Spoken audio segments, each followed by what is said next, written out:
There's a myth that saturated fat is good for you.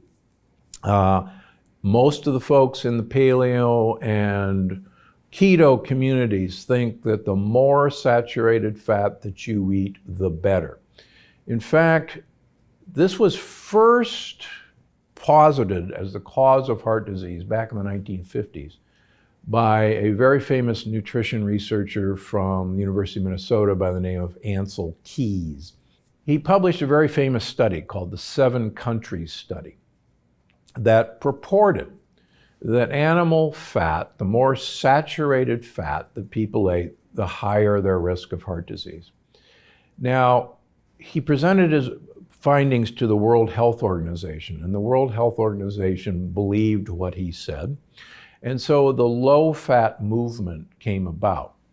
Now, I've looked at Ancel Keys, all of his studies. I looked at them over and over again. And interestingly enough, Ancel Keys is tied for the longest living nutritionist on record. And Ancel Keys, I've had the pleasure of interviewing his housekeeper, ate huge amounts of olive oil. Now, olive oil is not a saturated fat. But what happened with Ancel Keys was people took his data and they thought he was demonizing fat. He wasn't at all. He was demonizing animal saturated fat. So what I've looked at Ancel Keys' data and my own data in that animal fats are associated with animal protein. And it was actually the animal protein that was the big mischief maker in the animal fat, the saturated fat hypothesis.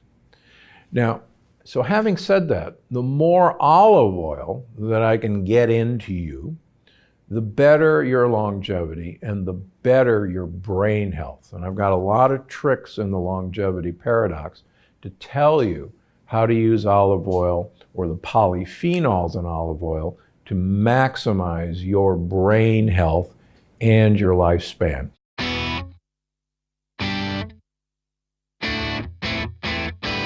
The idea that you should be cramming down the bacon or the sausages or the really marbled meat in a paleo or a ketogenic diet is quite frankly detrimental long term. It turns out that animal protein, and it doesn't matter if the animal's a fish, it doesn't matter if the animal's an egg, if it doesn't matter if it's cheese, animal proteins absolutely cause you to age quicker, and absolutely in the case of beef, lamb, and pork, increase your risk of developing cancers. One of the interesting things about the blue zones, and I'm actually the only nutritionist who has actually spent most of their career living in a blue zone, and that's Loma Linda, California. And I can tell you that the unifying principles of the blue zones, in other words, what their diets all share, is not the common things that you're told about. All the blue zones do not eat whole grains. All the blue zones do not eat beans. That's a myth. In fact, that is not a unifying feature of the blue zones. And as I talk about in the longevity paradox, the whole grains that some of the blue zones eat and the beans that some of the blue zones eat are actually a negative part of their diet that's overcome by other very positive parts of their diet, including generous use of olive oil in 3 of the blue zones. But the unifying feature of the blue zones, which was common to Loma Linda, it's common to Sardinia, it's common to Crete, it's common to Acciaroli, it's common to Kitovans, is very, very little animal protein. That's actually the uniting factor. And as I talk about in the longevity paradox, one of my colleagues, Gary Frazier from Loma Linda, has shown that the vegan Adventists are actually the longest lived of all of the long-lived Adventists. And again, the unifying feature of all the blue zones is not the grains and beans. It's actually limited animal protein. Does that mean you have to give it up? No. In fact, I'm going to give you a bunch of tricks in the book on how to have your cake and eat it too. In this case, how to have your meat and eat it too. Are you able to recommend the ketogenic diet plant-based and avoiding, because yes, usually it's good. Yeah, I think that's the major mistake that people associate with a ketogenic diet or a paleo diet. These are all variations of basically the Atkins diet.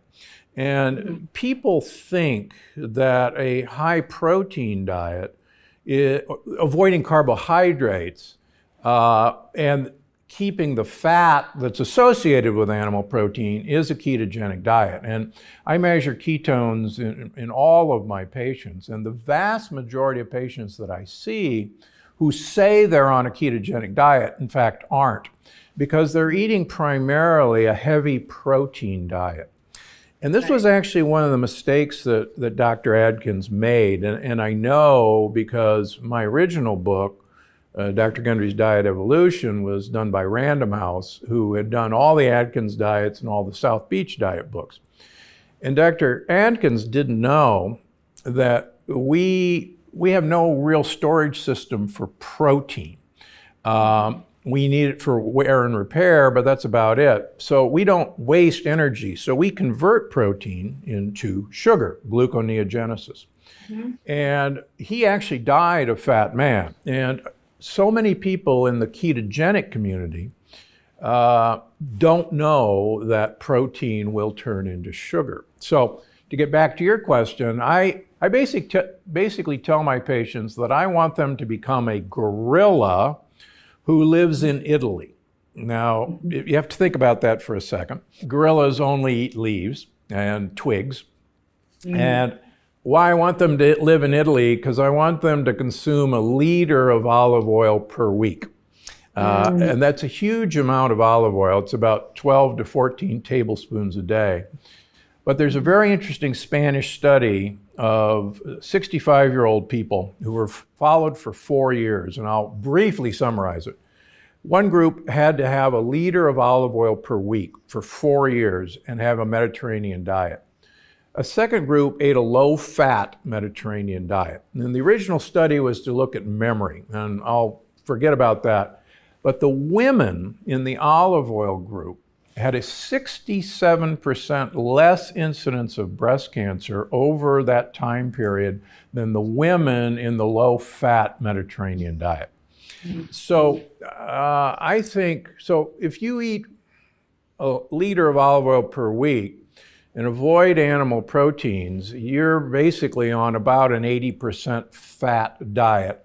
And the carbohydrates that you're eating are basically leaves as a mechanism to get olive oil into your mouth. So that's what I do with my patients. Now, I'm not successful entirely. A lot of people will not give up animal protein, but the more I can diminish animal protein, the more successful I am with this program. And among other things, what I want to do is get the gut bacteria participating in educating the immune system.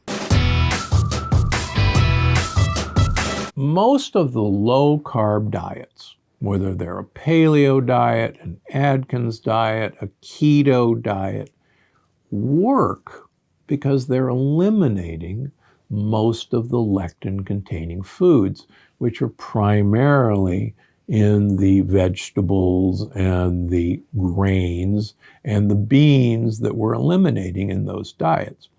So there wasn't anything miraculous about the high protein or the high fat diet. It was actually what was miraculous was the lectin elimination that they didn't talk about because they actually didn't know that that's why they worked.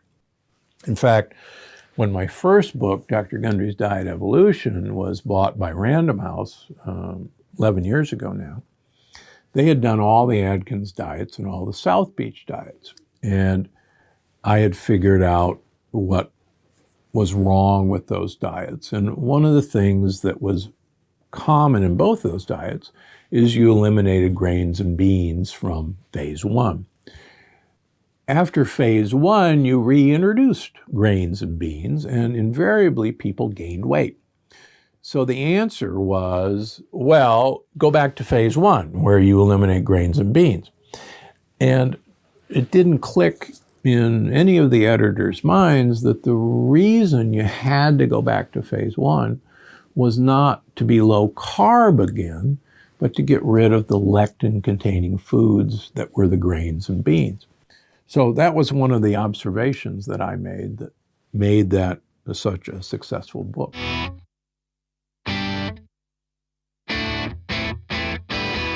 You know, a lot of people that are doing the ketogenic diet actually think all fats are the same. Like they don't really decipher really good fats from bad fats a lot of time. And so really the reason why I wrote this book was to really dive deep and try to understand, is there a difference between, let's say, the fat in an avocado or the fat in wild seafood and let's say the fats in bacon or butter? And it turns out there is a big difference.